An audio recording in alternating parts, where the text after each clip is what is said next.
जगत सारा क्षणिक है और आत्मा एक नित्य है।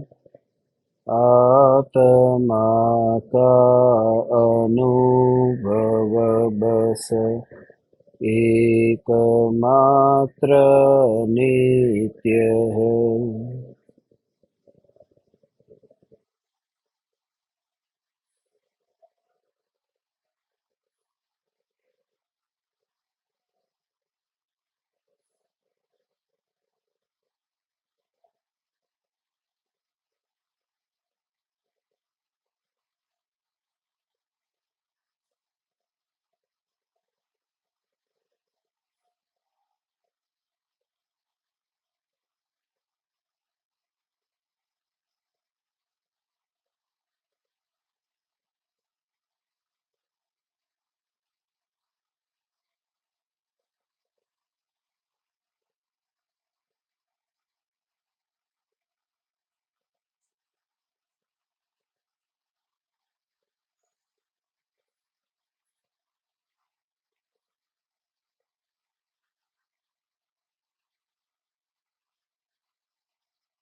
चैतन्य स्वभावी भगवान आत्मा अनादि अनंत शुद्ध चैतन्य मात्र है। ज्ञान मात्र है। मैं शुद्ध चैतन्य मात्र, ज्ञान मात्र, भगवान आत्मा हूँ। प्रति समय यह जागृति बनी रहे, इस जागृति का नाम धर्म है। देह की प्रत्येक क्रिया के काल में और विकल्पों के बहते प्रवाह के काल में ज्ञानी को प्रति समय यह जागृति रहती है कि मैं चैतन्य तत्व इस देह की किसी भी क्रिया में और विकल्पों के बहते प्रवाह में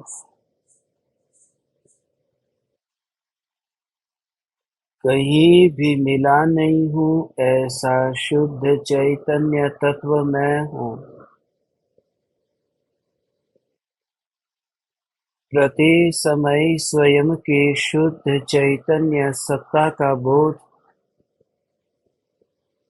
आत्म जागृति ही धर्म है।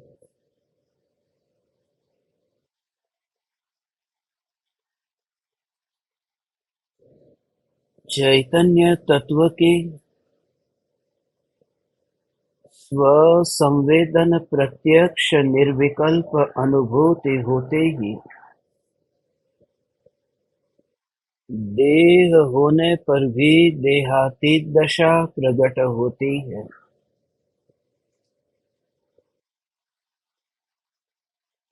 इतना ही नहीं, विकल्प होने पर भी विकल्पातीत दशा प्रकट होती है।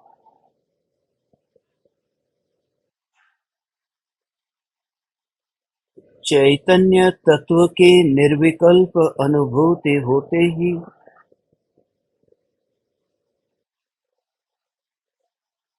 सम्यक दृष्टि ज्ञानी धर्मात्मा चैतन्य सत्ता के अतिरिक्त स्वयं का विस्तार कहीं नहीं देखता है।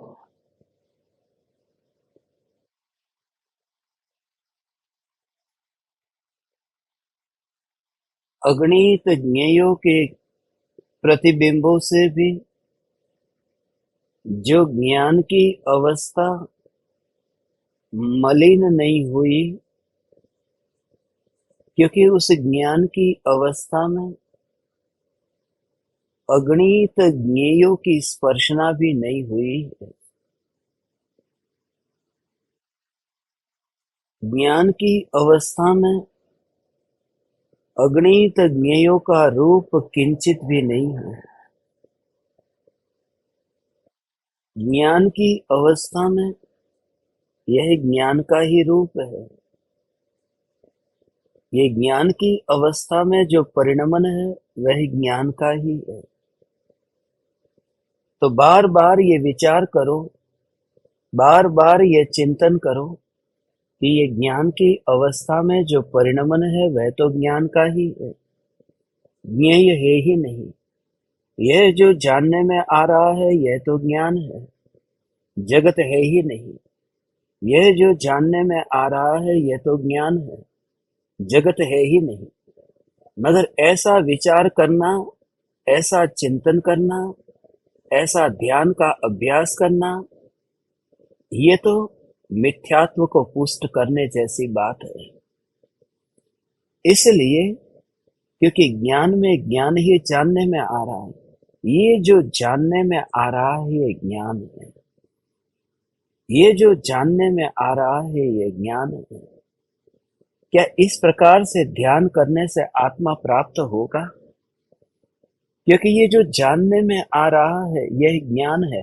जानने में आ रहा है ना, जानने में कब आ रहा है? जानने में कल आ रहा था या कल आएगा या वर्तमान में जानने में आ रहा है? तो जो वर्तमान में जानने में आ रहा है, तो वर्तमान की बात आई तो पर्याय की बात आई ना। और जहां पर्याय की बात आई और वहीं पर ही दृष्टि जाए कि ये जो जानने में आ रहा है यह तो ज्ञान ही है, तो ऐसी पर्याय दृष्टि वाले जीव को सम्यक दर्शन होगा कैसे? तो बात कुछ गहरी है। उस गहरी बात को, उस गहरे राज को ये राज, ये परम कृपालु देव आज समझाएंगे। जो चैतन्य सत्ता अनादि अनंत है, मगर अनादि का विकल्प नहीं और अनंत का विकल्प नहीं। आज की ये जो परम कृपालु देव की ये रचना, ये गाथा आत्मा की नित्यता की गाथा है, दृष्टि के विषय की गाथा है।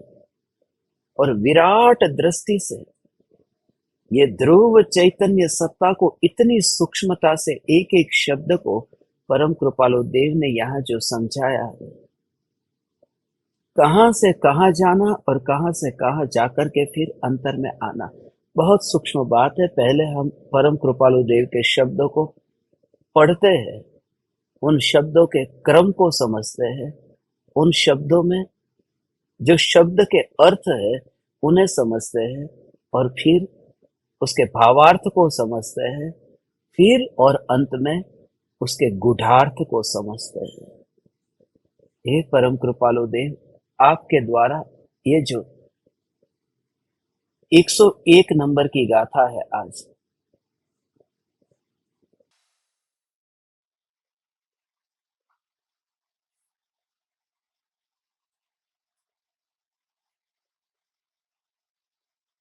आत्मा सत चैतन्यमयी सर्वाभास रही, जेथी केवल पामिये मोक्ष पंथ तेरी।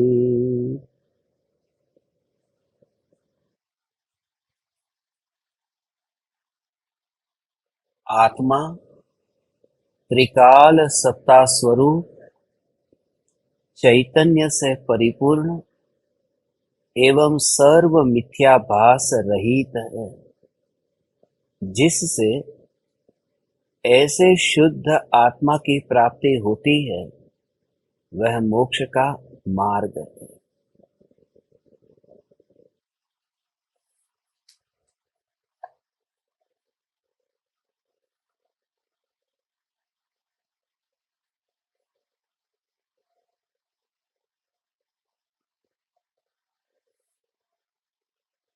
आत्मा, आत्मा सत, चैतन्यमयी, सर्वाभास रहित। ये जो एक ही गाथा में कृपालु देव ने द्रव्य, गुण, पर्याय, प्रमाण का विषय, नई का विषय और निक्षेप का स्वरूप, ये सब एक ही गाथा में कैसे समझाया है, इसे देखते हैं। सबसे पहले कृपालु देव ने यहाँ पर आत्म सिद्धि शास्त्र की रचना की थी। ये जो टाइटल दिया है आत्म सिद्धि शास्त्र, आपने ये हजारों बार पढ़ा होगा, मगर आज जिस तरह से इन शब्दों के गहरे भाव को समझना है, मुझे पक्का विश्वास है कि आपने इस नजरिए से आज तक कभी नहीं पढ़ा। इसलिए जहां जहां मैं आपकी दृष्टि केंद्रित कराना चाहता हूं, उसे ध्यान से देखिए कि इस एक गाथा में कृपालु देव ने किस तरह से द्रव्य गुण पर्याय का स्वरूप समझाया है। पहले बात कही आत्मा की, क्योंकि ये ग्रंथ आत्म सिद्धि शास्त्र ग्रंथ है। आत्मा की सिद्धि करनी है, आत्मानुभूति की कृपालु देव को यहाँ चर्चा करनी है, इसलिए आत्मा कहा। अब प्रत्येक द्रव्य में, ये द्रव्य माने आत्मा, प्रत्येक द्रव्य में मुख्य दो गुण होते हैं। उन दो गुण में एक गुण है सामान्य गुण और दूसरा गुण है विशेष गुण। पहले जो द्रव्य की बात करें तो द्रव्य, इसको जहां पर जैसे मैं आपको बता रहा हूं ऐसे देखना, द्रव्य, गुण और पर्याय, ये चार उंगली हो गई द्रव्य गुण पर्याय में। तीन नहीं हुई, चार हुई। द्रव्य, ये दोनों गुण और फिर यहाँ पर्याय, ये चौथी। द्रव्य जो है, ये द्रव्य कहते हैं द्रव्य है, गुण कहते ही गुण में दो भेद है। एक पहला भेद है उसका नाम सामान्य गुण है, दूसरा भेद है उसका नाम विशेष गुण है, और यहाँ है वह पर्याय है। तो कृपालु देव ने बताया कि जो भगवान आत्मा है, ये भगवान आत्मा जो है, ये भगवान आत्मा यहाँ अंगूठा है। ये जो भगवान आत्मा है, आंखें खोली रखना, ध्यान कोई मत करना, क्योंकि जिस तरह से अभी समझा रहा हूं तुम जिंदगी में ऐसे ही बैठोगे, तुम मरते समय तक नहीं पहचान पाओगे कि इसका क्या भाव है। अभी ये जो कह रहा हूं उसे ध्यान से सुनो। ये आत्मा है, ये सत है, ये भगवान आत्मा सत है, ये चैतन्यमयी है। अब जो सत और चैतन्यमयी भगवान आत्मा कहा, ये पूरा अंगूठा बताते ही पूरा प्रमाण का विषय ऐसा भगवान आत्मा एक लेना है। फिर आत्मा सत, चैतन्यमयी और सर्वाभास रहित। आत्मा सत, चैतन्यमयी, सर्वाभास रहित। आत्मा कहते ही द्रव्य, सत कहते ही सामान्य गुण, चैतन्यमयी कहते ही विशेष गुण और सर्वाभास रहित कहते ही पर्याय। ये दो बात क्यों कही, सामान्य गुण और विशेष गुण? इसलिए क्योंकि जो सामान्य गुण और विशेष गुण है, उनमें प्रत्येक द्रव्य में जो सामान्य और विशेष ये दो गुण है, उसमें सामान्य गुण में सबसे पहला है अस्तित्व गुण। अपन ने शुरुआत में ही ये बात की थी, पहले आत्मा की सत्ता का स्वीकार तो हो, फिर ये बात करेंगे कि कैसा है आत्मा। पहले दुकान पर जाकर के ये पूछ तो ले कि आपकी दुकान में ये वस्तु है या नहीं है, तो फिर पूछेंगे कौन सी कंपनी की है, कितने की है, कितनी गारंटी वारंटी, वो सब बात की बात है। पहले है या नहीं है। तो सत कहते ही अस्तित्व की बात है। जो 6 सामान्य गुण है, उन 6 सामान्य गुण में पहला सामान्य गुण अस्तित्व है। उसके बाद में वस्तुत्व, द्रव्यत्व, प्रमेयत्व, अगुरु लघुत्व, प्रदेशत्व, ये सब बात की बात है। पहला गुण है जो अस्तित्व गुण है। इसलिए अस्तित्व का ही दूसरा नाम सत है, सत्ता, एग्जिस्टेंस। चैतन्यमय जो है, आत्मा में अनंत गुण है, मगर अनंत गुणों में मुख्य गुण जो है वह चैतन्य है, चैतन्य स्वभाव। आपको तीन शब्द जो कहे थे ना, चेतन, चैतन्य और चेतना, तो चैतन्य में गुण कहा था, याद हो आपको तो। चेतन कहते ही द्रव्य, चेतना कहते ही पर्याय, चेतन भाई, चेतना बहन, द्रव्य कैसा है, द्रव्य कैसा है, पर्याय कैसी है, तो चेतन भाई, चेतना बहन, ऐसा करके बताया था। और चैतन्य ये गुण, तो चैतन्य स्वभाव। तो पहले कहा आत्मा ये पूरा द्रव्य, मगर उसमें सत्ता स्वरूप है ये सामान्य गुण, उसमें चैतन्यमयी है, उस चैतन्यमयी में ज्ञान दर्शन ये दोनों गर्भित है। क्योंकि उसमें भी विशेष रूप से देखे तो उसमें भी, क्योंकि जो चैतन्य है उस चैतन्य का परिणमन दो प्रकार से है, जिसको चेतना में आते ही ज्ञान चेतना, दर्शन चेतना कहते हैं ना, वो चैतन्य का ही परिणमन है। और तीसरा है सर्वाभास रहित। यहाँ पर तो तीन गुण की बात हुई, तीन बात हुई, सत, चैतन्यमय और सर्वाभास रहित, ये पूरा आत्मा है। सर्वाभास रहित का अर्थ यह है कि उसकी जो ज्ञान की अवस्था है, उस ज्ञान की अवस्था में किंचित भी पर का किसी भी प्रकार का आभास नहीं है, सर्व आभास रहित। बहुत सही समय पर, सही समय पर यह गाथा आई है।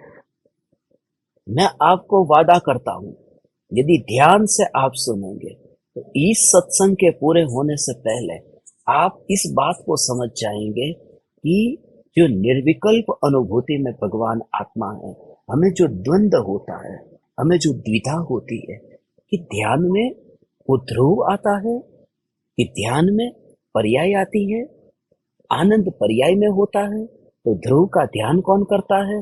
ध्रुव का ही ध्यान करना है, तो पर्याय की फिक्र क्यों करना है? ध्रुव का ही लक्ष्य करना है, मगर लक्ष्य तो फिर पर्याय करेगी। ये सब क्लैरिफिकेशन हो जाएगा यदि ध्यान से, अलग अलग एंगल से जो कहता हूं उसे ध्यान से भगवान आप सुनना। तो सबसे पहले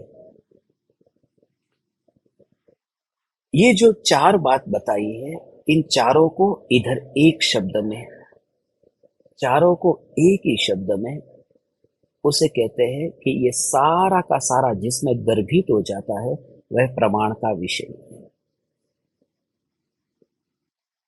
महिमा, जब किसी वक्ता की महिमा बतानी हो, जब किसी वक्ता की महिमा बतानी हो, तो वक्ता की महिमा कैसे आएगी? कि वक्ता के भाषण से। मगर भाषण तो कोई भी कह दे कि इसका अच्छा भाषण है, उस वक्ता की महिमा कैसे आएगी? तो सबसे पहले जो कैमरामैन है, जहां सभा भरी होती है, उस सभा में जिस तरह से वो वीडियो का जो शूटिंग करता है, उस वीडियो के शूटिंग के हिसाब से पूरा प्रमाण का विषय समझना है। जैसे देखो, एक सभा है, उस सभा में 1000 लोग सुनने के लिए बैठे हैं, उसमें एक ही वक्ता है। तो कैमरामैन ने क्या किया, पहले ही ऊपर से कैमरा रखा और टीवी पर जो दृश्य देख रहे, बड़ी सभा भरी हुई है और बड़ी सभा में एक वक्ता है और 1000 श्रोता है, वहां ऊपर से कुछ नहीं दिखाई दे रहा, अभी 1001 लोग वहां पर बैठे हुए हैं, कुछ चल रहा है। फिर कैमरामैन कैमरे को लेकर के जाता है वक्ता के ऊपर। ये स्टेप याद रखना हो, अभी पूछूंगा, ये क्रम याद रखना। पहले तो पूरी सभा जो है, उस सभा को वहां पर पूरा कैमरे में लेता है, फिर उसके बाद में वक्ता के ऊपर कैमरे को लेके जाता है, जो वक्ता बोल रहा है वह बता रहा है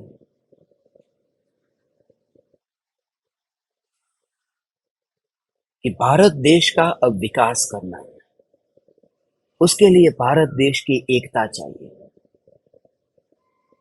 उसके लिए भारत देश में न्याय और नीति और प्रामाणिकता चाहिए। ये इस तरह से वो वक्ता बोल रहा है, मगर उस वक्ता की महिमा अभी नहीं आ रही है। फिर कैमरामैन ने क्या किया कि वो जो वक्ता बोल रहा है उसमें से वहां से कैमरा हटा दिया और हटा करके कैमरा 1000 लोगों के ऊपर ले गया जो उसे सुन रहे हैं। कि इतने 1000 लोग उस वक्ता को सुन रहे हैं, इस वक्ता को 1000 लोग सुन रहे हैं। ये तो ऊपर से हो गया। फिर वो क्या करता है कैमरामैन, धीरे धीरे धीरे धीरे धीरे कैमरे को फिर वह जूम करता जाता है और फिर वो 1000 में किसी एकाध व्यक्ति को चुन लेता है जिसके पास वो कैमरा लेकर के जाएगा और उसके चेहरे को दिखाएगा। 999 को नहीं, एकाध व्यक्ति के चेहरे को दिखाता है। और उस चेहरे को इसलिए दिखाता है कि जो लोग टीवी पे देख रहे हैं उनको महिमा आए कि ये एक व्यक्ति कैसा एकाग्रता से ध्यान से वो सुन रहा है और वो ध्यान से सुन रहा है। उससे उस व्यक्ति की महिमा आती है कि वो वक्ता की महिमा आती है कि उसके भाषण में कितना दम होगा कि ये व्यक्ति इतना तल्लीन होकर के सुन रहा है। फिर वह एक जो व्यक्ति था उससे कैमरे को फिर वह पीछे ले जाता है और 1000 लोगों को दिखाता है और फिर अब कैमरे को वक्ता की ओर ले जाता है। जब वो कैमरे को वक्ता की ओर ले जाता है तब ऑडियंस जो अब वो वक्ता को देखेगी वो ऐसे नहीं देखेगी जैसे पहली बार देखा था, क्योंकि अब ऑडियंस ने देख लिया है, 1000 लोग सुन रहे हैं और 1000 में एक सैंपल भी देख लिया कि ये व्यक्ति ऐसा ही सुन रहा है तल्लीन होकर के। तो बाकी 999 भी ऐसे, मगर फोकस नहीं किया जा सकता था। और फिर वो वक्ता की इतनी महिमा आती है और फिर वो कैमरा फिर वापस लेकर के आता है और जहां 1001 लोग फिर से दिखाई देते हो, बस ये पूरी सभा हो गई। फिर अखबारों में आता है कि वहां एक बहुत ही भव्य सभा का आयोजन हुआ था, भव्य अद्भुत आयोजन हुआ। अब इसी बात को परम कृपालु देव कहते हैं। 1001 लोग, एक वक्ता और 1000 श्रोता, ये पूरा का पूरा एक वक्ता, उसका नाम है आत्मा। और वह जो आत्मा है उस आत्मा में अनंत गुण है। तो जितने भी श्रोता है वे श्रोता जो है वे श्रोता सब अनंत गुण में आ जाते हैं। मगर अनंत गुण वाला उसमें से एक ही श्रोता पर फोकस किया गया है, 999 पर नहीं। तो एक ही गुण ऐसा है जिस पर पूरा फोकस किया जाता है, उसका नाम चैतन्य है, उसका नाम ज्ञान है। तो बताना है, भगवान आत्मा की महिमा बतानी है, मगर भगवान आत्मा की महिमा बताने के लिए ऐसे महिमा नहीं आई। ये बताया कि ये जो भगवान आत्मा है उसके अनंत गुण है, मगर अनंत गुण दूर से दिखाई नहीं दिए, इसलिए फिर फोकस करके लेकर के गए एक श्रोता पर, एक श्रोता माने एक गुण पर, कि ऐसा चैतन्यमय भगवान आत्मा। फिर भगवान आत्मा कहते ही फिर वक्ता पर ले गए और फिर कैमरे को वापस लाए और बताया कि ऐसा द्रव्य होता है। तो द्रव्य की महिमा बताने के लिए सबसे पहले अनंत गुण बताने हैं। अनंत गुण बताने के लिए एक गुण की मुख्यता चाहिए, वह गुण ज्ञान है। मगर जब ज्ञान की महिमा आए तो ऐसे ही महिमा नहीं आती। उस श्रोता की महिमा ऐसे ही नहीं आई है। वो जो श्रोता जो सुन रहा है वहां कुछ कार्य हो रहा है, वो ऐसा सुन रहा है कि उसे कोई बुलाए कि अरे भाई, कौन आया, देख वहां पर बाहर बरसात आ गई, देख बाहर कौन आया है, शेर आ गया। कुछ सुनाई नहीं देता उसको। तो उसकी जो देखने की, सुनने की वहां पर जो तल्लीनता है, वो ये बताती है कि वह किसी भी प्रकार का बाहर का समाचार उसे मिले तो वह व्यक्ति अप्रभावित रहता है। तो ये जो ज्ञान है, उस ज्ञान की जानने की अवस्था, जो क्रिया हो रही है, वो सर्वाभास रहित है, कंप्लीटली अनअफेक्टेड है। कि सारी दुनिया में कुछ भी होता हो, तो ये जो ज्ञान सत्ता, जो एग्जिस्टेंस, सत्ता कहते ही ये वस्तु, वस्तु माने वो व्यक्ति जो बैठा है वह, एक तो उसका होना, मगर उसके होने के साथ में उसका कार्य जो हो रहा है वो सुनने का, वो इतना तल्लीनता के साथ में हो रहा है। तल्लीनता माने अपने कार्य में तल्लीन है और सारे जगत से अप्रभावित है। तो ज्ञान अपने में तो पूरी तरह से जानने जानने रूप परिणमित होता है, मगर पर से वो प्रभावित नहीं होता है। जब ये स्वरूप सुने तो महिमा इस जानने जानने की नहीं आती, महिमा इस द्रव्य की आती है, जिस द्रव्य का ये जानना है। वो श्रोता की महिमा नहीं आती है। अखबार में फिर उस श्रोता के गुणगान नहीं गाए जाएंगे। इसलिए सर्वाभास रहित शास्त्र ये नहीं लिखा जाता, लिखा जाता है आत्मसिद्धि शास्त्र। महिमा आत्मा की बताई जाती है। ये तो आत्मा की महिमा बताने के लिए ये सब प्रकार से करना पड़ा। ये पूरी साइकोलॉजी है। ये मनुष्य के चित्त के अंदर कैसे किसी वस्तु की महिमा आए, उसकी ये कला है। और कैमरामैन अच्छी तरह से जानता है। और ज्ञानी से उत्कृष्ट कैमरामैन कोई नहीं हो सकता, क्योंकि ज्ञानी के सामने वह कार्य है, ज्ञानी को वह करना है कि अरूपी को रूपी में बताना है। कैसे बताएंगे?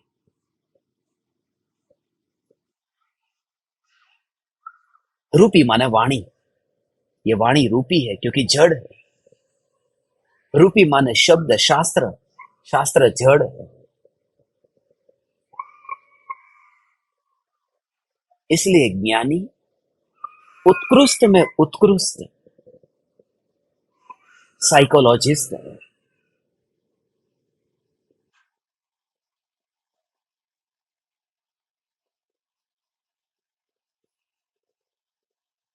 मनोवैज्ञानिक है। वे ज्ञान को तो जान चुके हैं, मगर मन को भी जानते हैं। और इस वजह से ही कृपालु देव ये क्रम से जो बताए, अब इस क्रम की ओर जाते हैं और कनेक्शन जोड़ते हैं। ध्यान से सुनना। मैं आप सबको अभी फिर से एक बार पहले क्विकली बता देता हूं तो कनेक्शन।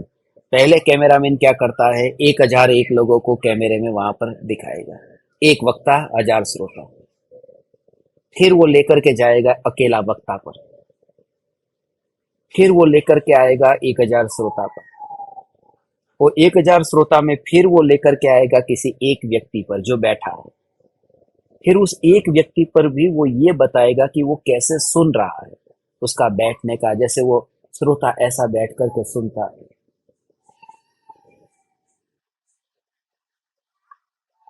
जब किसी का उंगली यहां पर ऐसी हो ना, ऐसी, तो अक्सर अपन ये सोचते कि वो चिंतन में होगा।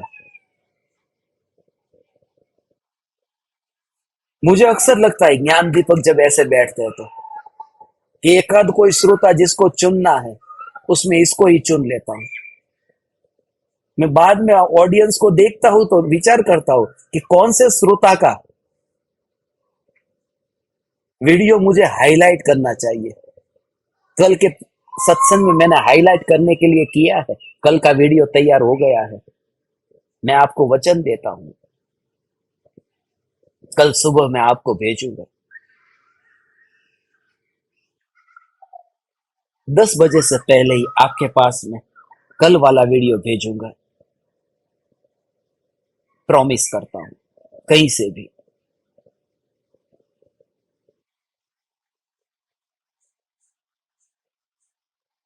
सत्पुरुष का सत्समागम, जो कल सत्संग हुआ ना,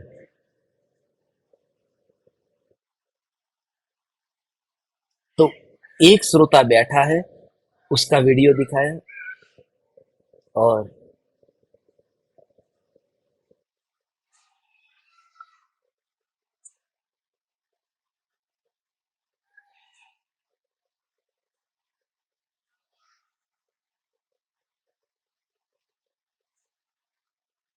उसके हाव भाव को बताया।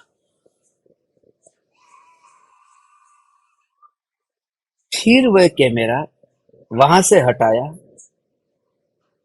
फिर ऐसे ही ये जो एक व्यक्ति जैसे ऐसे एकाग्रता से सुन रहा है, वो सबका बताया नहीं जा सकता था, इसलिए बाद में सबका एक साथ में बताया कि ऐसे ही बाकी सब है। अब एक ज्ञान दीपक को कोई प्रश्न पूछता हूं और इतना अच्छी तरह से जवाब देता है, तो पूरा ऐसा ही होता है ना कि अरे, ये ऐसे ही आपके ज्ञान दीपक है। आज सुबह जो सत्संग हुआ, आज उस सत्संग को मैंने किसी को दिखाया, तो दिखा रहा था, तो जो ज्ञान दीपक को मैंने शंका पूछी थी, प्रश्न पूछा था, उसका उत्तर दिया, तो जिनको मैं लैपटॉप में वीडियो दिखा रहा था, उन्होंने कहा कितना फट फट फट फट फटाफट ये बोलते हैं, आपके ज्ञान दीपक ऐसे हैं। कितने हैं? मैंने कहा 142 प्रत्यक्ष, 415 परोक्ष। बहुत अच्छे ज्ञान दीपक है, माने 142, 415 सब अच्छे हो गए उस एक की वजह से। माने एक ज्ञान दीपक वो रिप्रेजेंट करता है सारे को। ऐसे ही वो जो चैतन्य है, ये जो ज्ञान है, ये ज्ञान सारे द्रव्य को रिप्रेजेंट करता है। फिर अनंत गुण बताए, जिसको गिना नहीं जा सकता।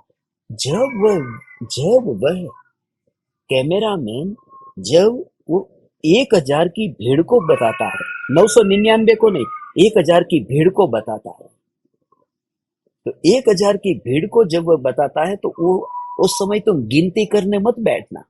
कोई ये काम करता है कि 1,000 की भीड़ जब दिखाई जा रही हो, 1, 2, 3, 4, 5, ऐसा काम कोई नहीं करता। सिर्फ ये देख करके ही, ओह इतने ज्यादा लोग ये सुनने के लिए आए। तो जब अनंत गुण बताए, तो उसकी गिनती करने के लिए नहीं बताया, ये महिमा लाने के लिए कि ऐसा अनंत गुण वाला भगवान आत्मा है, जिसमें से एक गुण जो है, वह एक गुण उसको मुख्य करके समझाया है। फिर वो 1,000 में से फिर कैमरा ले गए वक्ता पर, और ऐसा ये वक्ता महिमावान है। और ये जो वक्ता है, अब उस वक्ता को ही देखो और किसी को न देखना। जब वह वक्ता को देखो, तब 1,000 को याद भी नहीं करना। और वह जो वक्ता है, महिमा उसी की है। और फिर पूरी सभा, 1,001 लोग उस सभा में थे। जो 1,001 की बात है, उसको कहते हैं प्रमाण का विषय, जिसमें द्रव्य भी आ गया, गुण भी आ गया और पर्याय भी आ गई, वक्ता भी आ गया, 1,000 श्रोता भी आ गए, उसमें एक मुख्य श्रोता भी आ गया, और उसमें वो सुनने की जो क्रिया एकाग्रता से हो रही थी, अलिप्त होकर के वह भी आ गई। वो पूरा का पूरा 1,001 में सब आ गया। तो जब हम कहते हैं कि प्रमाण का विषय, तो उसमें सब आ जाता है। मगर दृष्टि का विषय जब हम कहते हैं, तो दृष्टि के विषय में 1,001 नहीं आएंगे। दृष्टि का विषय एक है, वो 999 तो नहीं है, मगर 999 के अंदर ही जो एक था श्रोता, वह भी दृष्टि के विषय में नहीं आएगा। दृष्टि के विषय में एक वक्ता ही आएगा। वो तो एक वक्ता की महिमा के लिए ये सब बातें थी, बाकी एक वक्ता मुख्य है। अंदर ऐसा भेद नहीं है कि एक अलग है, 1,000 अलग है, ऐसे भेद अंदर नहीं है। ये समझाने के लिए इस तरह से वर्णन किया है। देखो अभी,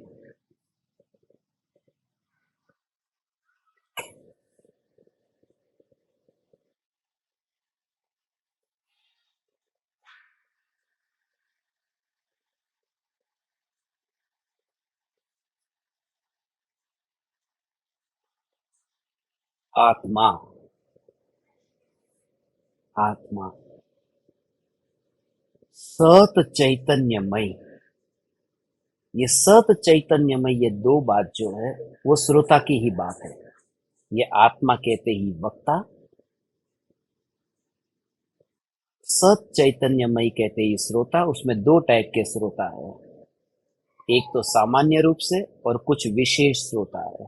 अब जो विशेष श्रोता है उस विशेष में चैतन्यमयी, चैतन्यमयी जो एक विशेष श्रोता है, जो मुख्य है, जो प्रधान है, ऐसा ये चैतन्य, ऐसा ये चैतन्य जिसका जो कार्य हो रहा है सर्वाभास रहित, वो बिल्कुल एकाग्रता से स्पष्ट होकर के स्वच्छता से, ये पूरी तरह से एकाग्रता से ऐसे ही सुन रहा है, सर्वाभास रहित।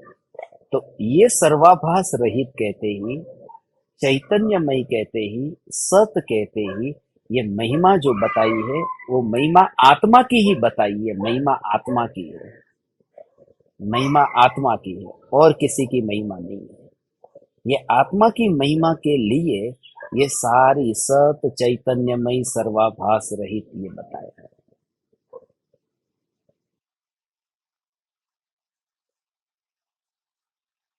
आत्मा सत चैतन्यमयी सर्वाभास रहित। ये जो गुरुदेव जब किसी को ओम लिख करके देते थे, शास्त्र के अंदर ओम लिख करके देते थे, तो ये जो ओम लिखते थे, ओम के समय ओम सहज चिदानंद ये लिखते थे। सहज चिदानंद, चिदानंद का अर्थ यही है, सहज चिदानंद। ये जो भगवान आत्मा है, ये इसको कहते हैं ना सहज चिदानंद, सच्चिदानंद, सच्चिदानंद, सच्चिदानंद। सच्चिदानंद का अर्थ यह है, सत कहते ही सत, चैतन्यमय कहते ही चिदानंद। इसमें आनंद गर्भित है, मई, चैतन्यमय, सच्चिदानंद। और उसका ही दूसरा नाम ज्ञानानंद, ज्ञानानंद। मैं ज्ञानानंद स्वरूपी हूं, तो ज्ञान और आनंद ये इसके अंदर आ गए।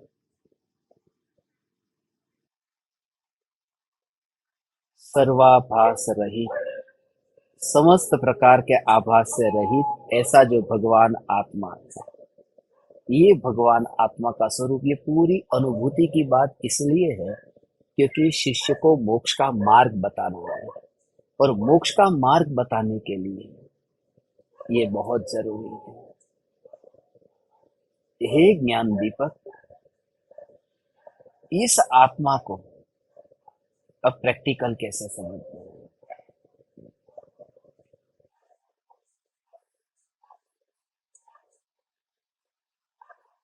जो सत्ता स्वरूप भगवान आत्मा है, इस सत्ता स्वरूप भगवान आत्मा में चैतन्य ये मुख्य है, और उसका जो परिणमन है सर्वाभास रहित, अर्थात उसमें किसी भी ज्ञेयों का कोई भी कलंक नहीं है। ज्ञेयों का होना यही कलंक है, कोई आभास नहीं, आभास नहीं। ये ज्ञान के अंदर सहज ही जो झलक रहा है, उस झलकने की बात को भी एक और रखने के लिए ये बात कहनी है। सत चैतन्यमय, सत चैतन्यमय पर पूरा जोर देना है आपको। जो मैं एक बात कहता हूं,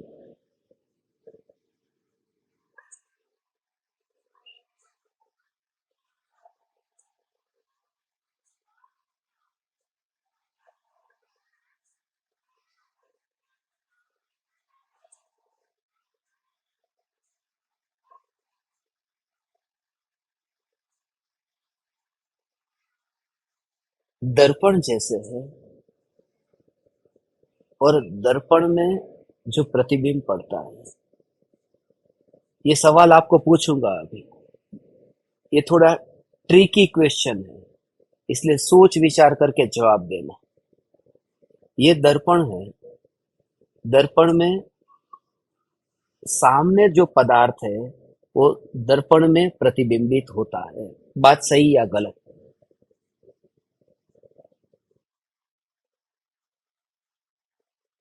सामने जो पदार्थ है, जैसा पदार्थ होता है, सुनना हो एक एक शब्द को ध्यान से। जैसा पदार्थ है, ऐसा पदार्थ, ऐसा यहाँ दर्पण में, ऐसा का ऐसा यहाँ दर्पण में प्रतिबिंबित होता है। ये बात सही है, ऐसा बताने वाले हाथ ऊंचा करें। बराबर है, बिल्कुल। हाँ, बिल्कुल कहा तो सब ने कर दिए। सब है ना, इतने होशियार है ना। ये बात अभी सच है कि नहीं, दूध का दूध पानी का पानी हो जाएगा।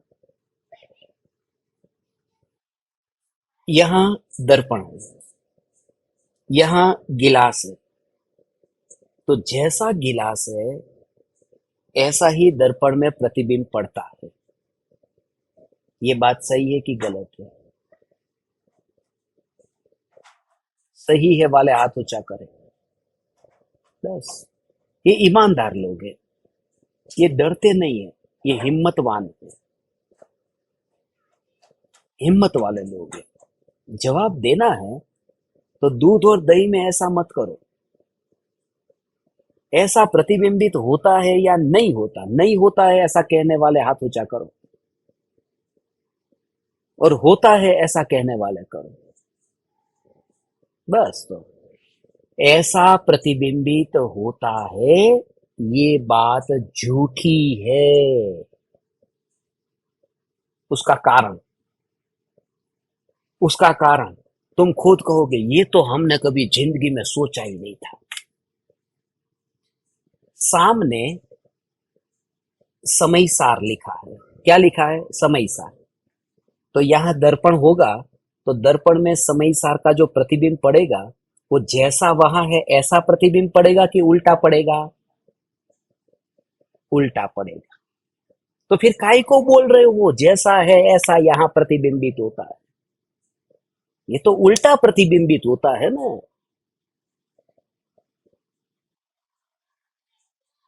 ओहो, इन बातों की तो हमें खबर ही नहीं थी। तुम्हें बहुत सी बातों की खबर नहीं थी। अभी सुनो, मगर तुम नाचोगे भगवान, मैं गारंटी देता हूँ। आज से तुम कहोगे कि क्या, सब अंदर से।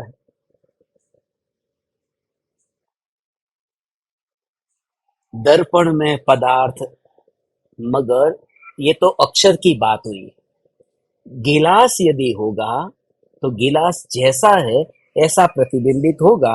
अक्षर उल्टे प्रतिबिंबित होते हैं और गिलास जैसा है ऐसा प्रतिबिंबित होता है। ये बात भी झूठी है। दर्पण का स्वभाव क्यों उल्टा उल्टा हो? उल्टा इसलिए, आपने कभी ये देखा कि एम्बुलेंस जो होती है उसके ऊपर एम्बुलेंस शब्द उल्टा लिखा होता है? कभी ये गौर किया आपने? इसलिए क्योंकि जैसे मैं यहाँ गाड़ी चला रहा हूँ,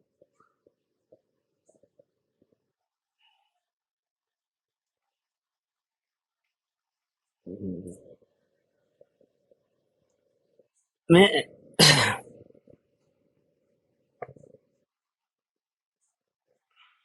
हे भगवान, हे चैतन्य परमात्मा, इसका राज जो है ना वो समझ में आएगा, तुझे आएगा, आएगा। तीन लोक के नाथ परमात्मा, उसके बिना तुझे छोड़ूंगा नहीं। यहाँ गाड़ी चला रहे हो और गाड़ी का साइड ग्लास है, तो साइड ग्लास में पीछे से जो गाड़ी एम्बुलेंस आ रही है वो कह रही है कि मेरे को साइड दो। वो हॉर्न बजा रही है, साइड दो। आपने साइड ग्लास में देखा, तो देखा तो आपने क्या पढ़ा? एम्बुलेंस। यदि वहां सीधा एम्बुलेंस लिखा होता तो आपको उल्टा पढ़ने में आता, तो पता ही नहीं चलता। सीधा भी बड़ी मुश्किल से पता चलता है, उल्टा तो कैसे पता चलता बिना चश्मे के?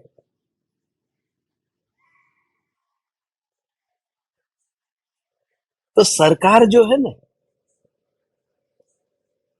तो कुछ भी नहीं जानती धर्म का, वह भी इतना तो समझती है कि दर्पण का स्वभाव उल्टा प्रतिबिंबित करने का है, जैसा है ऐसा प्रतिबिंबित करने का नहीं है। और इतनी सी बात तुम नहीं समझे, और हजारों प्रवचन दे दिए। दर्पण में वह प्रतिबिंबित होता है जैसा वस्तु ऐसी दर्पण में प्रतिबिंबित होती है, ऐसी नहीं होती, उल्टी होती है। अब बात, ज्ञान दर्पण में जो वस्तु जैसी है ऐसी प्रतिबिंबित होती है, ऐसा कहने वाले कौन है? अब जिसमें हाँ कहना है उसमें चुप बैठे। बराबर है, ज्ञान दर्पण में वस्तु जैसी होती है ऐसी ही प्रतिबिंबित होती है। इसलिए तो दर्पण दर्पण है और ज्ञान दर्पण है। ओ। अभी एक, तो महिमावान कौन है? ओ। दर्पण जो है, तो दर्पण की शक्ति ज्यादा पावरफुल की ज्ञान की? हम्म दर्पण की शक्ति ज्यादा पावरफुल कि ज्ञान की शक्ति पावरफुल है? ये थोड़ी इसमें बुद्धि की जरूरत है। देखो, यहाँ दर्पण है, सामने गिलास है, तो गिलास भी उल्टा प्रतिबिंबित होगा कि नहीं होगा? उल्टा ही प्रतिबिंबित होगा ना। समय सार लिखा हुआ उल्टा प्रतिबिंबित हुआ, तो गिलास भी उल्टा ही प्रतिबिंबित होगा। मगर दर्पण कैसा पक्षपात करता है, गिलास को तो सीधा बताता है और अक्षर को उल्टा बताता है। ऐसा नहीं है, दर्पण पक्षपात नहीं करता है। हमारा ज्ञान इतना कमजोर है कि अक्षर उल्टे प्रतिबिंबित होते हैं वो तो पता चल जाता है, मगर गिलास उल्टा प्रतिबिंबित हुआ उसका पता नहीं चलता है। दर्पण तो दोनों के लिए एक सा काम करता है, मगर हमारा ज्ञान जो है वो गिलास उल्टा प्रतिबिंबित हुआ उसे नहीं पकड़ पाता है, अक्षर उल्टे प्रतिबिंबित हुए वह पकड़ लेता है। तो ये प्रॉब्लम किसका है? ज्ञान का प्रॉब्लम है ना। तो कमजोर तो ज्ञान हुआ, फिर सीधी सी बात है, ज्ञान ही कमजोर हुआ, क्योंकि दर्पण तो निर्विकल्प होकर के उसके स्वभाव को छोड़ता नहीं है। वो तो अक्षर को भी उल्टा प्रतिबिंबित करता है, गिलास को भी उल्टा प्रतिबिंबित करता है। मगर ज्ञान ऐसा है जो एक के उल्टेपन को तो जान लेता है, दूसरे के उल्टेपन को जानता नहीं है। ये ज्ञान की कमजोरी है, तो ज्ञान कमजोर हो गया। इतना सुन करके तो यही लगेगा ना ज्ञान कमजोर हो गया, ईमानदार होकर के इतना तो कहो। ये सुन करके ये तो लगता है ना कि ज्ञान कमजोर है, कि एक में तो जान लेता है दूसरे में जानता नहीं। ज्ञान कमजोर है, बिल्कुल ज्ञान कमजोर है, 100% कमजोर है। मगर ये जो ज्ञान में कमजोरी है, वह कमजोरी वह कमजोरी जिसके आश्रय से दूर हो सकती है, वह जो ज्ञान सत्ता है, वह जो ज्ञान सत्ता है, वह कमजोर नहीं है, वह तो बलवान है। इसलिए कमजोर ज्ञान नहीं है, ज्ञान तो बलवान ही है, क्योंकि उस ज्ञान के आश्रय से ये ज्ञान की पर्याय में जो कमजोरी है वह दूर हो जाती है। और कौन सा ज्ञान होता है? केवल ज्ञान होता है, वह जो सत्ता स्वरूप, जो भगवान आत्मा। और उसका ये अर्थ ये है, ये जो लिखा ना, सर्वाभास रहित, ये स्वरूप बताया। और ऐसा जो ज्ञान जो सत्ता स्वरूप है, उसके आश्रय से क्या होता है? जेथी केवल पामी ये, जेथी केवल पामी है, उससे केवल ज्ञान हो जाता है, ज्ञान की कमजोरी दूर हो जाती है। जो ज्ञान वर्तमान में कमजोर लगता है, जेथी केवल पामी है, तू चिंता काहे को करता है? और बलवान तो ज्ञान है, दर्पण नहीं। पहली बात तो दर्पण में उल्टा प्रतिबिंबित होता है, ज्ञान दर्पण में उल्टा नहीं होता है। दर्पण में तो वे ही पदार्थ प्रतिबिंबित होते हैं जो सामने है, ज्ञान दर्पण में सामने है वह भी नहीं, सारे जगत के पदार्थ ज्ञान में प्रतिबिंबित होते हैं। और दर्पण के टुकड़े हो जाए तो 1,000 टुकड़े हो जाए तो 1,000 चेहरे दिखेंगे? दिखेंगे कि नहीं दिखेंगे 1,000 चेहरे दर्पण में? वो दर्पण में 1,000 चेहरे दिखाई देंगे। ऐसे ही खंड खंड रूप क्षयोपशम ज्ञान में ज्ञेयों का भिन्न भिन्न स्वरूप झलकता है, एक नहीं झलकता, ठिकाना नहीं है उसका। ये खंड खंड रूप क्षयोपशम ज्ञान है।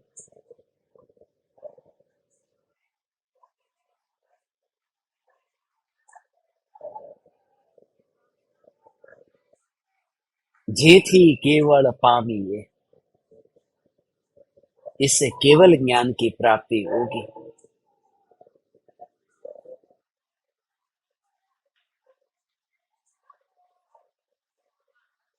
अब जो बात, हे ज्ञान दीपक, ये देख,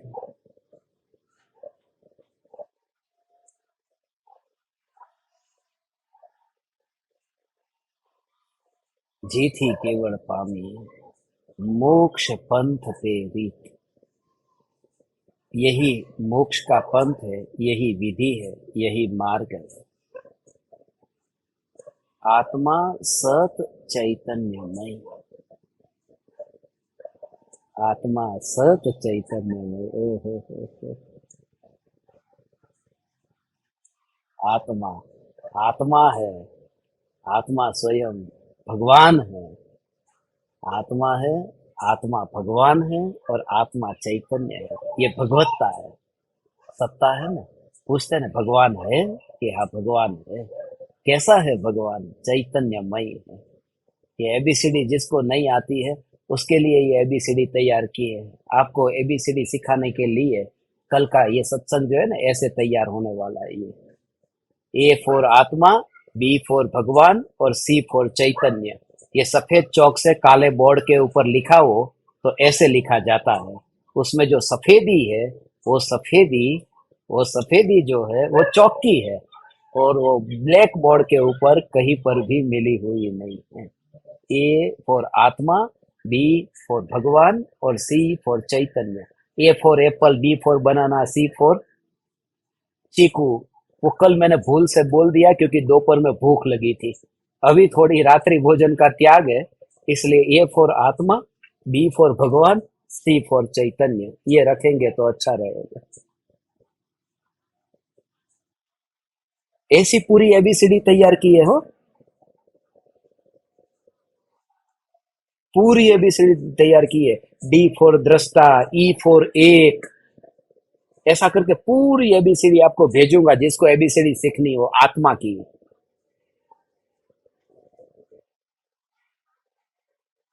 हे ज्ञान दीपक, अब आ जाओ। आत्मा सत चैतन्यमय, सर्वाभास रहित। ये सर्वाभास रहित का खुलासा करके अनुभूति को कहता हूँ, अनुभूति को कहता हूँ। ये शब्दों को मत पकड़ना हो भगवान, मैं हाथ जोड़ करके कहता हूँ, अनुभूति को कहता हूँ, फिर तुम पकड़ लो, उसकी क्लिप बनाओ। ये कह रहे थे कि अनुभूति कही जा सकती है। मूढ़ों के सरदारों से मैं दूर रहना चाहता हूँ, इसलिए ये जो बात कहता हूँ, शब्दों को मत पकड़ना। सर्वाभास रहित,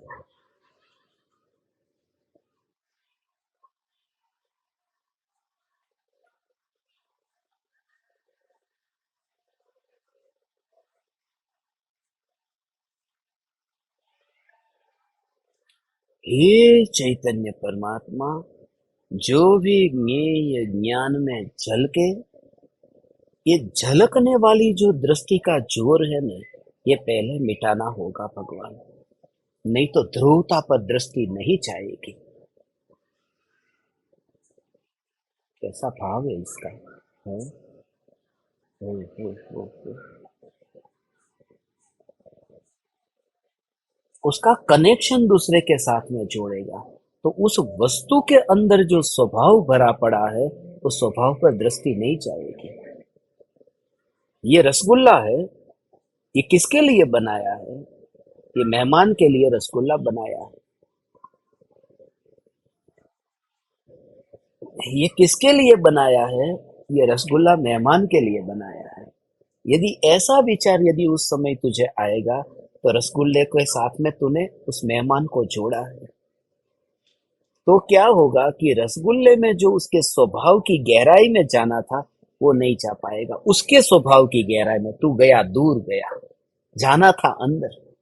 तो ज्ञान की पर्याय में जगत झलकता है, ये कहकर के तू उस ज्ञान से दूर जा रहा है। उस ज्ञान की पर्याय में अंदर क्या है, उसके अंदर जाना था ना। ओ हो ओ हो भगवान, ज्ञान की पर्याय के अंदर में जाकर के देखना, तो तभी तो द्रव्य दिखेगा, नहीं तो पर द्रव्य दिखेगा। कौन झलकता है? जगत झलकता है, राग द्वेष झलकते हैं। झलकने की बात को एक और रहने दे, इतनी दृढ़ दृढ़ साहस ला, तू दृढ़ साहस ला। और मुझे तेरे पर इतनी श्रद्धा है भगवान, तू इतना दृढ़ दृढ़ दृढ़, सर्वाभास रहित, सर्व के रहित नहीं हो, सर्व से रहित नहीं कहा है, सर्व से रहित नहीं कहा, सर्व का आभास है, उससे रहित। ओ हो ओ हो, सर्व के आभास से रहित। ये जो दर्पण है भगवान, ये दर्पण जो है, ये दर्पण, ये दर्पण बिना गिलास का, ऐसा नहीं कह रहे। ये दर्पण जो है, वो गिलास का जो प्रतिबिंब बोलते हो, उसका आभास जो है, उससे भी रहित है, सर्वाभास रहित। तब तुम उस दर्पण की स्वच्छता मात्र को ही देखोगे, नहीं तो उस गिलास की स्वच्छ गिलास की अवस्था को इधर तुम घटित करोगे कि वो जल का, वो जल का, वो जल का, वो जल का, तो वो जल का, वो जल के में ही जो अंदर मटेरियल क्या पड़ा है, वो नहीं आएगा नजर में। समझ में आ रहा है भगवान? ऐसा अंदर में ध्रुव का जोर लाना होगा। हे तीन लोक के नाथ परमात्मा। हो।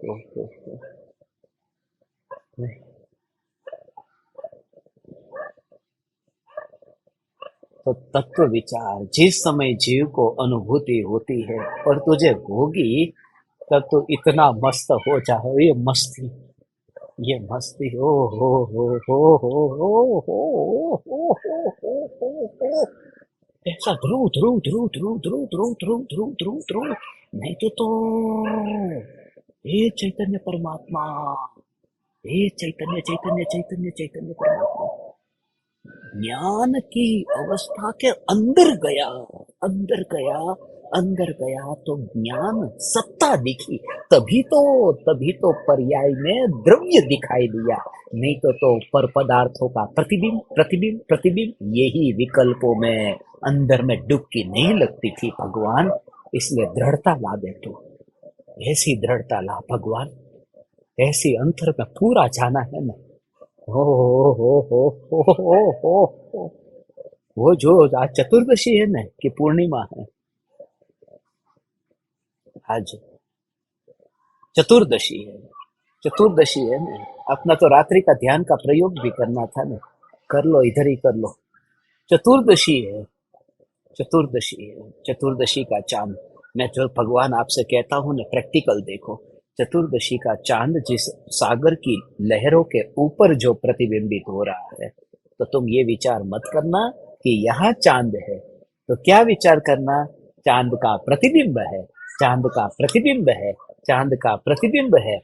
ये प्रतिबिंब प्रतिबिंब करने की गिनती गिनती करने बैठेगा तो डुबकी कौन लगाएगा? ओ हो। डुबकी कौन लगाएगा? इसलिए उस रस को, दो रस को छोड़ने का है। कौन से दो रस को? ये याद रखना हो, कल पूछूंगा। दो रस को छोड़ना है, एक तो चांद के रस को, और दूसरा चांद का प्रतिबिंब पड़ा है, बस चांद का प्रतिबिंब पड़ा है, उस रस को भी छोड़ना। हो। ऐसे ही ज्ञान ज्ञान ज्ञान ज्ञान ज्ञान ज्ञान में ये जल का ऐसा नहीं है, तो अंदर तब जा पाता है। जब उसको ये विकल्प ही नहीं आता कि कौन झलका है। वो जो बात कह रहा था अभी स्मरण में आई। आ तो कृपाळु દેવની કૃપા જે છે બધું કૃપાળુ દેવનું છે હો। જ્યાં સુધી તમને અંતરમાં આવો ભાવ ન આવે ને કૃતજ્ઞ ન થાવ ત્યાં સુધી એકડોય ન પચે। કેવી વાત છે આ। એક બાજુ એમ કહે છે કે જ્ઞાનની પર્યાયમાં કયા જ્ઞેયો ઝલકે છે એ જ્ઞેયોનોય વિકલ્પ નહીં, અને જ્ઞાનની પર્યાય જે છે એમાં ઝળકવાનું શું થયું એનોય વિકલ્પ નહીં, ખાલી જ્ઞાન। અને બીજી બાજુ પાછું એમ કહે છે કે હે કૃપાળુ દેવ, આમાં મારું કઈ નથી, આ બધું તમારું છે, તમારા ચરણોની ધૂળ ચાટીએ તો ઓછું છે। આવું થાય। अब दोनों ये दोनों एक साथ में, इसी का नाम बैलेंस निश्चय व्यवहार का। इसके बिना धर्म नहीं।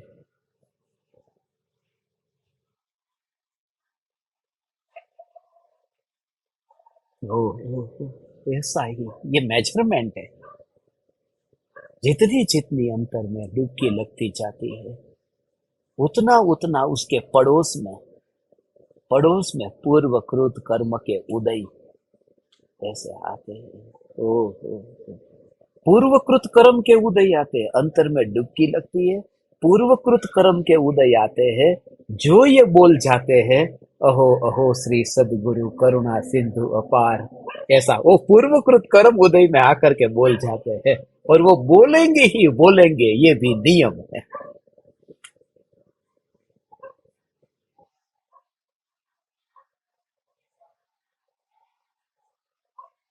मेरे पास में ज्यादा तो कुछ नहीं है, मगर जो भी है वह मैं आपको दे रहा हूँ, ऐसा।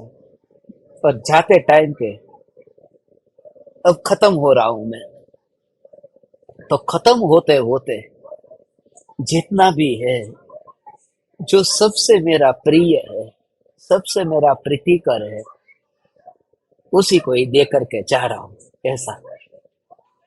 वहीं पर ही अर्पण करके जा रहा हूं, वैसे भी खत्म हो रहा हूं, खत्म हो रहा हूं। लास्ट के ये जो थोड़ी सी जो ज्योति जल रही है ना, वो ज्योति बुझने की तैयारी में है।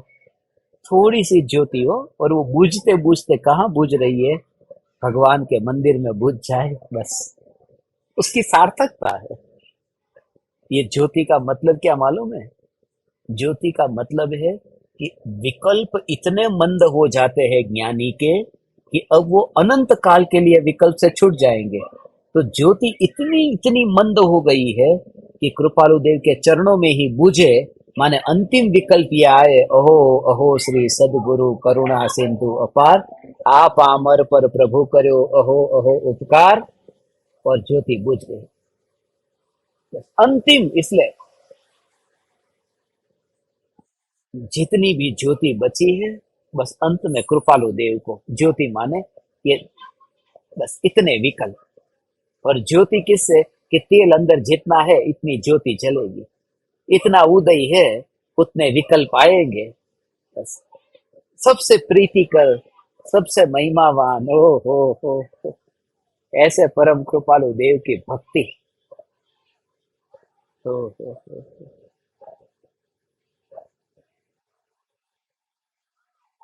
इस भक्ति के बिना अंतर का तत्व पचता ही नहीं है भगवान। समझ में आ रहा है? ये ज्ञान दीपक, ये दोनों का बैलेंस ऐसा, निश्चय और व्यवहार, ये दोनों को एक साथ में है। जो बात कह रहा था वो ये है, अंतिम बात है।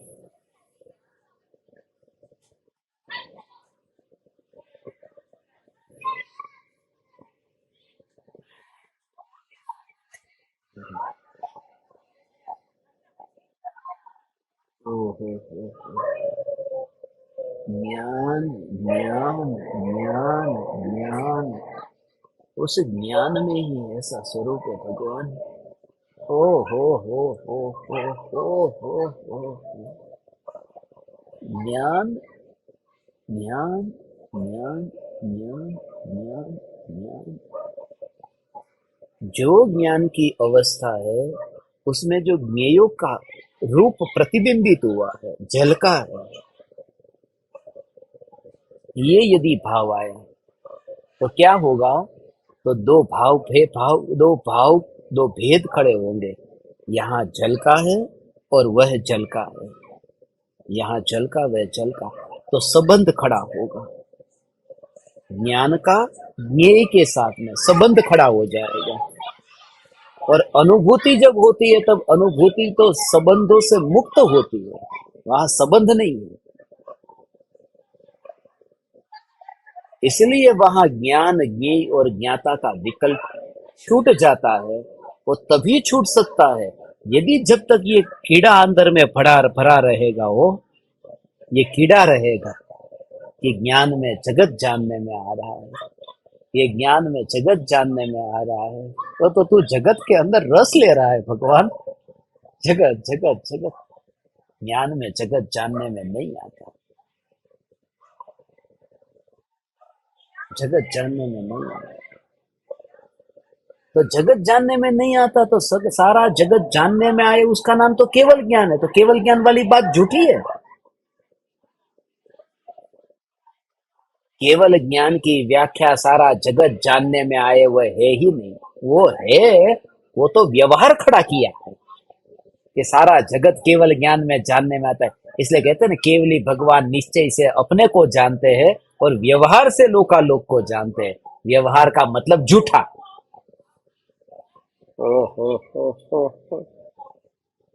मगर झूठा कहने वाला तू नहीं हो, झूठा कहने वाला तेरे को अधिकार नहीं है। झूठा व्यवहार झूठा है, ये कहने का अधिकार निश्चय को है। जो निश्चय है वो ये कहता है कि व्यवहार झूठा है। तू निश्चय को पाले फिर बोल कि व्यवहार झूठा, तो छूट है।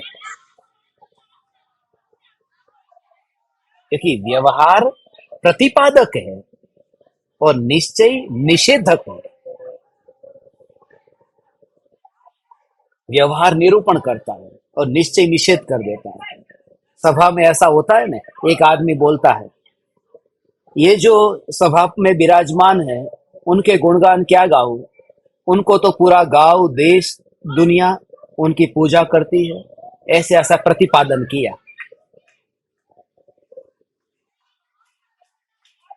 और फिर वो आदमी का नंबर आया और उसने आके पहले क्या कहा, ये जो थोड़ी देर पहले उन्होंने जो कहा उनकी बात पर भरोसा मत करना, बिल्कुल झूठा है। तो एक ने प्रतिपादन किया और दूसरे ने निषेध किया।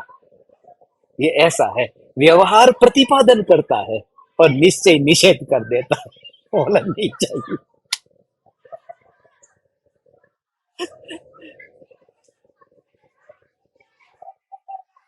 हे ज्ञान दीपक, राज बहुत गहरे है, मैं जानता हूं। तुम्हें थोड़ा आराम की जरूरत है, लैपटॉप को भी आराम की जरूरत है। अभी अपन 10 बजे मिलेंगे भगवान। आप सभी ज्ञान दीपकों ने मुझे सत्संग करने का अवसर दिया। ऋण रहेगा भगवान आपका। मैं आप समझ परमात्माओं को मेरे हृदय के अंतःकरण से प्रणाम करता हूँ। चैतन्य चैतन्य चैतन्य।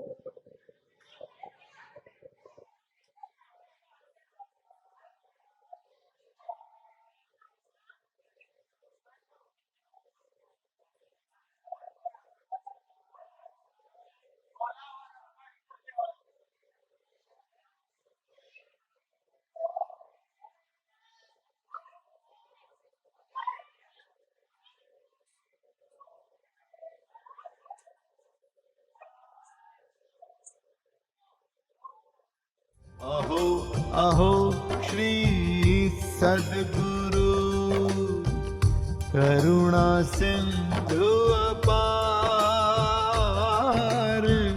इस पामर पर प्रभु किया अहो अहो उपकार, अहो अहो